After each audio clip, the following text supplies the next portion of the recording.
గలోన పాపపు బంధీలెవరైనా క్రీస్తునందే విమోచన, అది దేవుని సముచిత దీవెన. కాలగతులు తన వశమైన మారు మనసు పొందిన మదిన నిరంతర క్షమాపణ, అది దేవుని నిత్య నిబంధన. నేను పరిశుద్ధుడను, క్రొత్తగా జన్మించాను, క్రీస్తునందు స్వాస్థ్యమయ్యాను, శాశ్వతమగు జీవము పొందాను. సిలువలో తొలగెను నా పాపమనే పేదరికం, విలువనే పెంచెను నా యేసుక్రీస్తు త్యాగం. పాపమైన అపరాధమైన చచ్చిపడిన స్థితిలోన నా శాపముని పొందిన నా ప్రభువుకు కృతజ్ఞతార్పణ. పాడుబడిన నా దేహమున దైవ మందిరమునే నిలిపిన పరిశుద్ధినికి నివేదన, ఇది పరిశుద్ధాత్ముని సూచన. పాపమైన అపరాధమైన చచ్చిపడిన ఆ స్థితిలోన నా శాపముని పొందిన నా ప్రభువుకు కృతజ్ఞతార్పణ.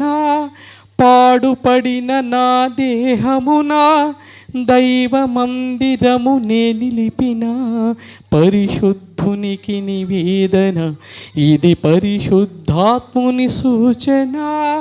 నేను పిలువబడ్డాను, సంఘములో చేర్చబడ్డాను, వాగ్దానము పొందియున్నాను, పరలోకపు పౌరుడనయ్యాను. సిలువలో తొలగెను నా పాపమనే పేదరికం, విలువని పెంచెను నా యేసుక్రీస్తు త్యాగం. పరిశుద్ధతాను ఐశ్వర్యం, కృప ద్వారా ఇక నా సొంతం, పాపాత్ముడు అను దారిద్ర్యం తొలగించినది ప్రభు రక్తం. నేను ధనవంతుడను, క్రీస్తునందు కడుగబడ్డాను, ఇకపై పాపిని కాను, కృప ద్వారా రక్షణ పొందాను.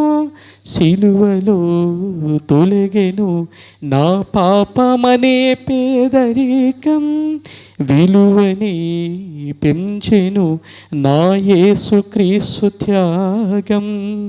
సిలువలో తొలగెను నా పాపమనే పేదరికం, విలువని పెంచెను నా యేసుక్రీస్తు త్యాగం. అందరికీ వందనాలండి.